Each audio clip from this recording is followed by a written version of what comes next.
Y al de un tiempo empecé a verme en los ojos la sonrisa porque me reía en el espejo y decía, puf, estoy siendo yo. El juicio lo tuve 4 años después de haber sido detenida. Estábamos en total 40 jóvenes bajo la misma acusación y los 40 hemos sido absueltos. Eta orainago bizitzari begiratzen begi berri batzuekin. He sido una superviviente, pero ahora he dejado de sobrevivir para volver a vivir. Y se puede volver a vivir y ser feliz y tener otras aspiraciones en la vida. Torturaren biktimen babeserako nazioarteko eguna baita gaurkoa, erreparazioa posible da, baina horretarako beharrezkoak dira, bai egia eta baita aitortza bera ere. Izan ere, zigorrak batean ala bestean ez dira ez inondik inora parekoak, horren adibide, gaur atera dela espetxetik, Iker Aragoaz gazte iruindarra 9 urte, 2 kutxazain kaltetzeagatik. Horiek eta beste hainbat gaurko albistegi honetan, izan ere, udako programazioari hasiera emango diogu, eta gaurtik aurrera eguarden eta iluntzean eguneko aktualitatearen berri izango duzu Hamaika Telebistan, horiek eta askoz gehiago. Hasteko eta behin, titularrak.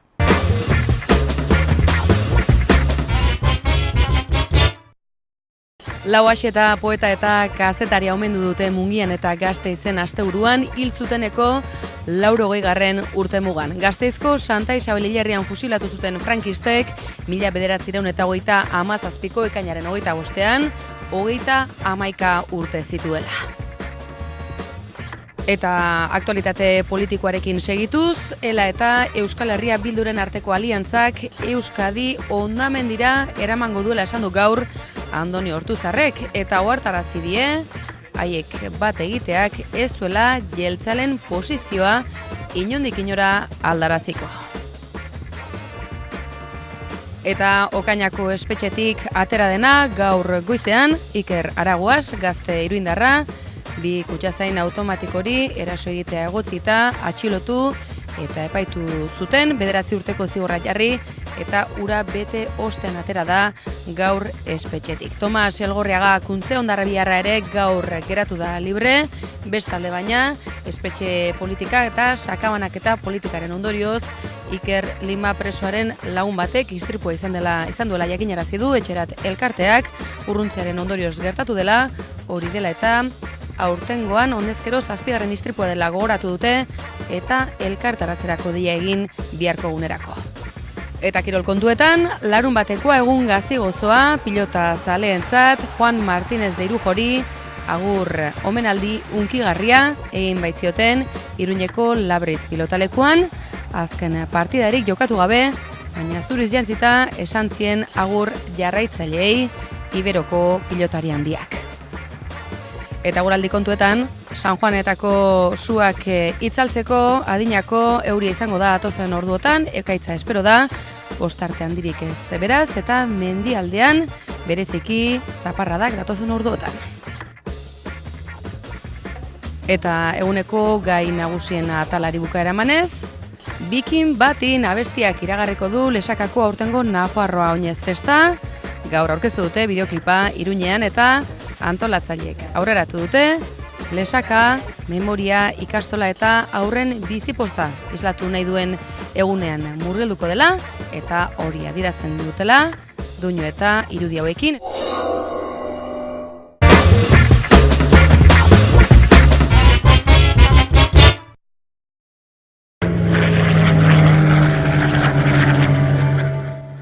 Hautsita zegoen Gernika, txikituta. Estepan Urkiaga Lauaxetak Le Petit Giron degunkariko Berniak kazetaria sarraskiaren estenatokira eraman zuen. Bertatik bertara erakutsi eta azaldu behar zion kazetariari eta munduari 1926ko apirilaren 26an gertatutakoa. Apirilaren 29 zen eta Gernika airez suntsitutako berberek atxilotu zuten Lauaxeta. Ia hilabete egin zuen espetxean eta ekainaren 25ko egun sentian fusilatu zuten, 31 urte zituela, Gasteizko Santa Isabel hilerriko horman. Auzitegi frankistek egotzi zioten Euskadiren askatasunaren aldeko propagandista aktiboa eta Euskal Herrian Espainiaren aurkako pozoitzeari ekarpen handiena egin ziotenetakoa izatea. Eusko Alderdi Jeltzaleko kide izan zen eta altxamendu faxistaren ondoren komandante karguan milizia kantolatzen eta propaganda lanetan ere aritu zen. 80 urte bete dira eta faxismoaren aurka erakutsitako adorea aitortu diote poeta eta kazetariari. Sinestu bada euskoa, Euskadi azke izan daitean, zaindu jozuren legea. Lore eskaintza egin dioten Mungian, hilobiratua dagoen Berteizko hilerrian. Bingen Zupiria Eusko Jaurlaritzako Kultura Sailburua, Unai Rementeria Bizkaiko Ahaldun Nagusia, Aintzane Zenarro Gogora Institutuko zuzendaria eta Ager Izagirre Mungiako alkatea izan dira omenaldian, hainbat seniderekin batera. Lauaxeta berak eta Joseba Sarrionandiak bere inguruan idatzitako pasarteak irakurri dituzte. Gasteizko udalak ere oroitu du Lauaxeta, hiriko Santa Isabel hilerrian frankismoan hildako 200 bat lagunekin batera. Eta Gasteizen bertan kultur mundutik ere jaso du omenaldia. Lauaxeta gogoan ikuskizuna eskaini zuten atzo Ilunabarrean Jon Maia, Jesus Prieto Piti, Gorka Hermosa, Einaute Lorrieta, Ana Salazar eta Amilotx dantza taldeak.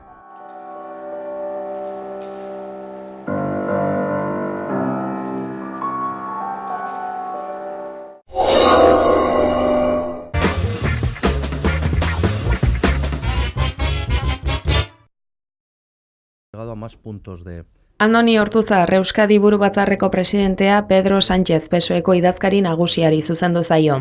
Sánchezek aipatzen duen plurinazionalitateaz esan du, Euskadiri nazio izaera aitortuzkero, subjektu politikoa dela, onartu beharko dela eta eskubide politiko batzuk dagozkiola.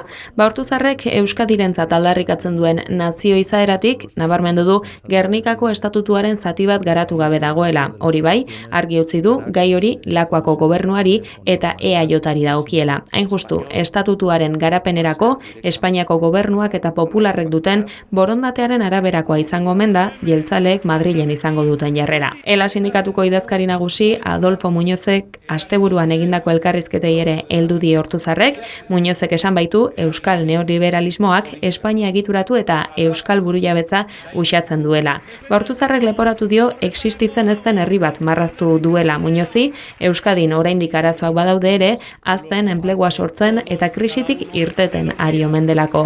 Ezker Abertzaleari berriz, ELAren gurpilean sartu izan egotzi dio eta EH Bilduren eta ELAren arteko aliantzak Euskadi hondamendira eramango duela ohartarazi du. Horrez gain argi utzi du EH Bilduk eta ELAk ez dutela jeltzaleen posiziorik aldaraziko.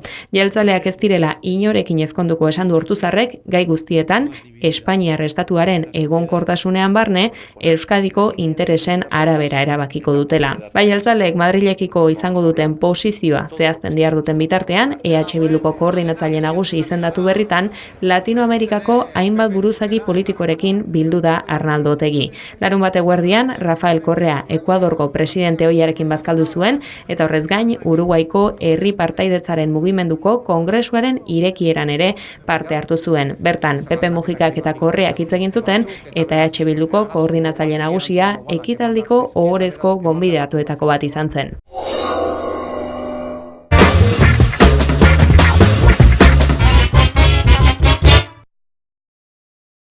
Egitatezko bikoteak eta umeen zaintza Euskal Zuzenbide Zibilean ikastaroarekin ekin diote gaur Iruñean Udako Euskal Unibertsitateari, hezitzaile eskola ikastetxe integratuan zehazki. Partekatutako zaintzaz mintzatu da Maite Berrueta Beña Zenekorta, Aldundiko Araubide Juridikoko eta Funtzio Publikoko zuzendaria. Familia Zuzenbideko lege autonomikoez jardun dira ikastaroan, eta Euskal Autonomia Erkidegokoak eta Nafarroakoak alderatu dituzte. Euskal Herrian, familia eremuari dagokionez, lege bereziak aldarrikatu ditu legegile autonomikoak, Nafarroan eta Euskal Autonomia Erkidegoan. Euskal gizarteak araudi berriari emandako erantzuna ere aztertu dute, baita legeen aplikazioan dauden beharrak eta hutsuneak ere. Nafarroako eta Euskal Autonomia Erkidegoko legeen konparaketa baliagarria zaiela azaldu du Berrueta Beñak. Bai, zaintza partekatua kode zibilen estatu mailan modu batean dago arautua eta Nafarroa eta Euskal Autonomia Erkidegoan beste modu batean. Orduan benetan interesgarria da horrelako topaketak egitea, araudi desberdinen arteko alderaketa bat egin, ondorioak atera eta ikusteko zein den formula egokiagoa edo zein egokitzen den gaur egungo beharretara. Orduan refleksio hori egiten ari gea, aztertzen zaintza partekatuaren inguruan kode zibilak dituen hutsuneak eta Nafarroa eta Euskal Autonomia Erkidegoko legeak eskaintzen dituen alternatibak. Partekatutako zaintza, gaur nik jorratu duan gaia hori izanik, berez behintzat interesa, defendatu behar duna da, adin txikin interesa da. Hori da, zuzenbidean oinarria, 1986ko lege organiko bat eta gero, eta horrelako prozesu batetan, hau da, bikoten arteko krisi bat ematen den momentuan, kontuan hartu behar deguna da, garrantzitsuena dela, babestea adin txikiaren interesa. Eta hartu behar diren erabakiak beti izan behar da, adin txiki horien interesak babesteko. Zaintza partekatu horren baitan hartzen diren erabaki guztiek hori defendatu behar dute, adin txiki horiek babestua gelditzea. Azken finean hemen interes pertsonalak sartzen dira, bakoitza bere kontestu familiarren arabera behar konkretu bat ikusten du. Nik usten dut, kode zibila aurkezten duen zurruntasuna, gai honen inguruan ez dela egokia, baina agian beste autonomia erkidego batzuk eman dioten, jagoletza partekaturi eman dioten lehentasunezko izaera horrek ere, agian adin txikin interes hori ez dute bermatzen erabat. Orduan, nik uste dut malgutasun batean joa behar degula, bai jagoletza partekatua edo banakako jagoletza aukera moduan planteatzea, kasuz kasu, egoera bakoitza aztertuta erabaki egokin hartu, beti adin txikia babesteko ideiarekin. Noski, hemen gertatzen zaiguna da bai izatezko bikotetan eta bai jagoletza partekatuaren gaiaren inguruan, kode zibila, gauda, Estatu Espainiarrak jasotzen duen marko juridikoak ez du benetako erantzun bat ematen gaur egungo gizarteari. Horren aurrean egiten ari garena da Euskal Autonomia Erkidegoa, Nafarroa eta beste hainbat autonomia erkidego geure erantzun propioak eratzen ari gara gai konkretu eta egunerokotasunaren beste garrantzia duten gai hauetan. Nik uste bai benetan beharrezkoa dela irizpide aman komun batzutan oinarritzea. Gertatzen ari zaiguna da momentuotan bikote krisi baten aurrean araudi desberdinak eskaintzen dizkigula Nafarroak, Euskal Autonomia Erkidegoak eta Espainiar estatuko beste tokietan. Nolabaiteko errefleksio bat egin behar da bide amankomun batera iristeko.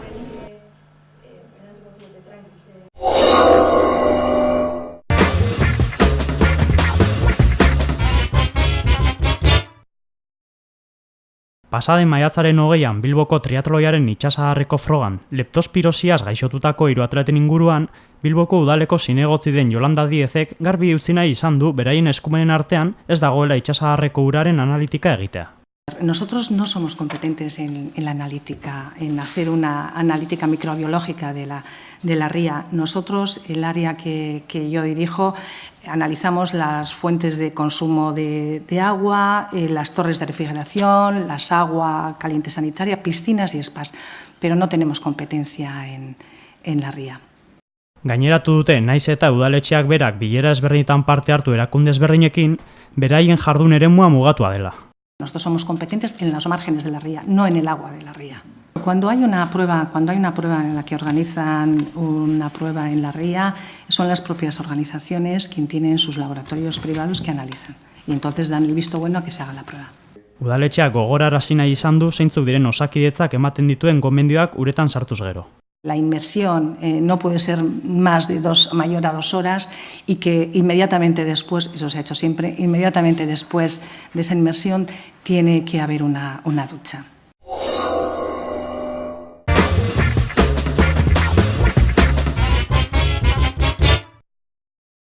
Gerra hasi orduko prestaketak, frenteko gora bera karerioari kritika, 36ko gerra sasoian, hainbat eta hainbat bineta argitaratzen ziren Bilboko egunkari eta aldizkarietan. Horiek, umorea eta zorroztasunaren bidez, garai hartan gertatutakoaren isla izan ziren. Fasistak Bilbon sartu zirela 80 urte bete direnean, gerra garaiko umorea erakusketa antolatu du Bilboko udalak, Alin Soberon eta Txema Uriarte historialariekin batera. Historia kontatu nahi genuen. Orduan gure ideia eta hori plasmatu nahi izan dugu, da gaiak atera ditugu, gaian guda garaian oso garrantzitsuak izan ziren gaiak, adibidez prentza, adibidez razionamentuak, evakuazioa, nazioarteko egoera, eta hori 16 paneletan jarri dugu. Bertako jendeak nola ikusi zuen momentu hori. Garaiko komunikazio tresna eraginkorrena ziren egunkariak, eta egunero milaka ale argitaratzen ziren. 1937an bineten gorakada handia egon zen, eta hemeroteka lan sakona egin ostean, 80 bat bildu dituzte erakusketan. Egunkariak garai hartan izugarrizko garrantzia zuten, ezta? Hombre, ez zegoen telebistarik, ez zegoen WhatsAppik, ez zegoen internetik, ordan, bai gobernuak hainbat eta agintek hainbat agindu eta hainbat antolamendu egin behar zuten, eta horretarako irratiak eta egunkariak ezinbestekoak ziren. Informazio hori guztiak egunkari bidez ematen dira. Eta horregatik ikusiko dugu egunero 1.000-tik gora egunkari saltzen direla. Bueno, gaur egun ez dugu oso ondo ulertzen, baina garaian bai oso normala zen, azken finean klasikoki bizitza tragikomedia bada, eta batzutan tragedia hainbat edo zenbat eta handiago izan orduan, umore momentua hori orduan eta gogorrago da. Hainbeste urte zahaztuta egon ostean, marrazkilariei omenaldia egin nahi izan diete Soberonek eta Uriartek. Horiek anonimotasunetik atera nahian, deia egin diete herritarrei, egileen inguruko informazio bila. Erakusketa abuztuaren 18 arte egongo da ikusgai Bilboko Zabalguneko eraikinean. Sarrera doanekoa da.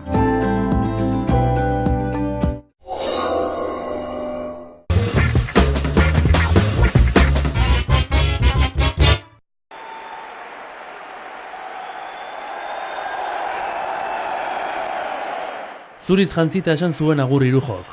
Labriteko armailak lepo beteta eta jendea zutik omenaldi unkigarri egin zioten Ibereko pilotari handiari.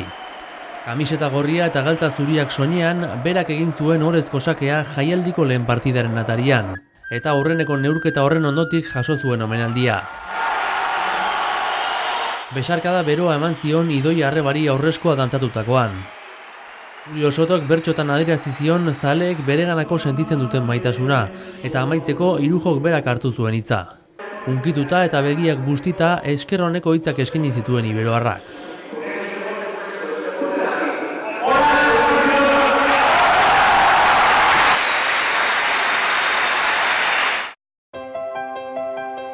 Bihotzeko gaitz baten ondorioz, azken partida jokatu gabe esan behar izan du agur Irujok. Berarekin badoa historiako pilotari honenetako bat, pilotaren irautzaile handienetako bat, aireko joko bizi eta erosokorraren aitzindaria.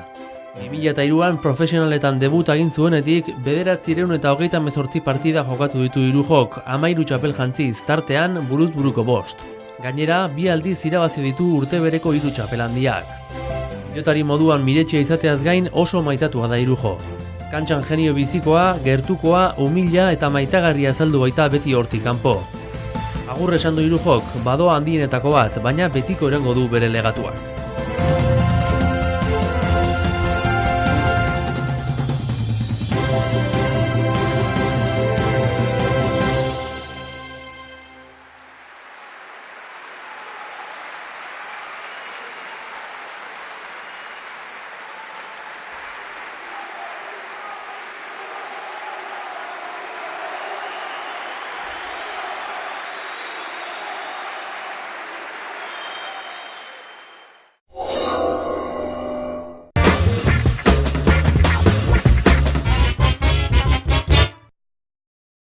Gaurkoan, zapia jantzi dut, izan ere Muskizeko jaiak hasi dira. Ekainaren 23an gaude eta datorren uztailaren batean amaituko dira. Baina gaurko eguna berezia da, edo hobe esan da gaua, San Juan gaua dalako, eta hemen Susien jaitziera ospatzen da.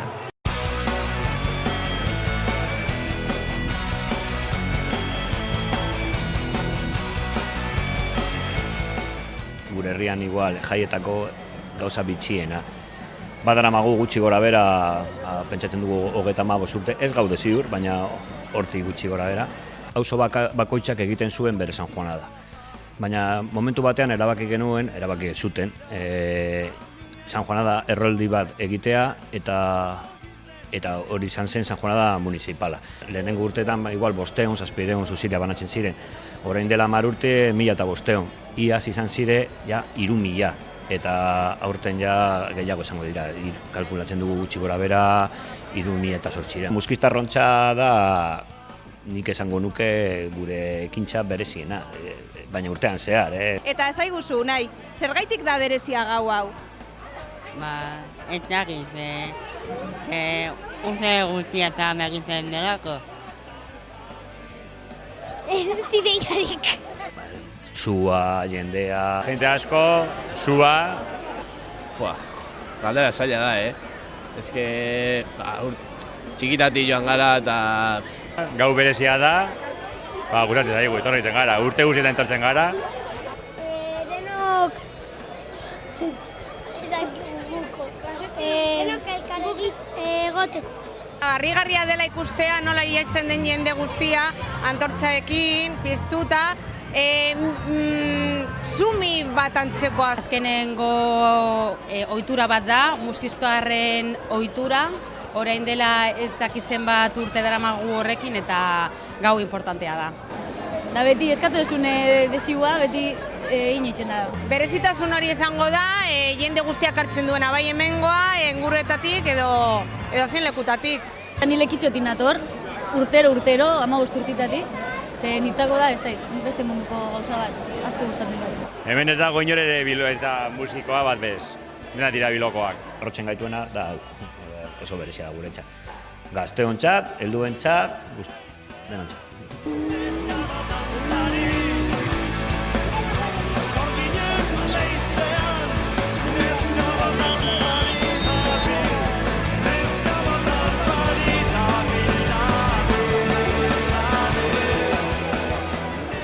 Susien jaitziera ikusi dugu eta oraingoan Susien jaurtiketa ere bai.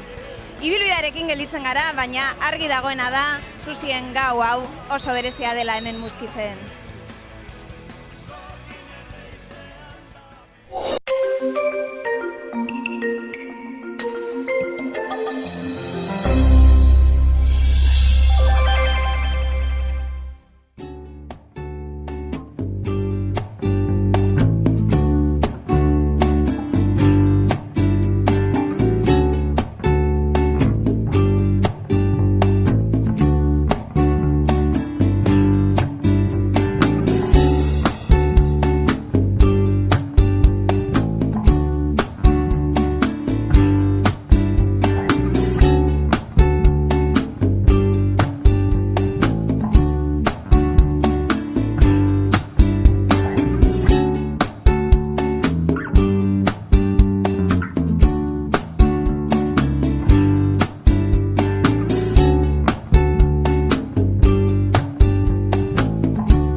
Memoriari eta iraganari keinu eginez, Toberaren hotsarekin abiatu dute aurtengo Nafarroa oinez iragarriko duen kanta. 100 herrikidek baino gehiago hartu dute parte ekoizpenean eta Lesakako Tantirumairu ikastolak berotasun hori doinu eta irudietara ekarri nahi izan du. Gaur aurkeztu dute Bikin batin kanta bera eta bideoklipa ere Iruñean. Ibilbide historikoa izan da sormen lana, iragana eta oraina batu dituena. Estitxu Arotzena, bertsolari lesakarrak, sortu ditu hitzak. Keinu hauniz daude ibilbide horreri. Dena den, leloan batez ere, errepikan, errengo genuke, bai Nafarroainezeko leloa, bai Tantirumairu, Euskararen berreskurapena pixkot, horreri egin nahi izan du diot keinu bat. Eta bukatzeko erran, orokorrean, badagola hausnarketa bat, zer nahi dugun izan gaur egun, nora joan jakiteko, gibelera begitzea ze izan garen, edo bentsatu ulertzen saiatzea ezagutzea, eta ulertzen saiatzea importantea delako nora joan jakiteko. Zer izan nahi genuke orain, oroimen bagina. Amaia Eneterreaga eta Beñat López ikasle ohi lesakarrek jarri diote ahotsa abestiari, musika Igor Teietxeak eta Xumar Altzugaraik izan du abestia irudiz janzteko ardura. Ni ikasle bezala tantiru mairu izautzen duna badakik ingurun kriston, espazioa dago, naturakin elkarbizitzeko eta bar, eta orduan islatu nahi nun pixko bat hori ez, ikastolak ez direla bakarrik matematika eta inglesa ikasteko lekuak, ikaste prozesu hortan aurrek ere ikasten dutela, ondokoekin sozializatzen, ikasten dutela bere buru ezautzen, natura errespetatzen eta hainbat gauzaz. Eta hori dena lotu nahi nun, aurrek berez, niri iruditzen zait, aurrek berez duten bizipozakin, duten jakin minakin eta sortzeko gaitasunakin.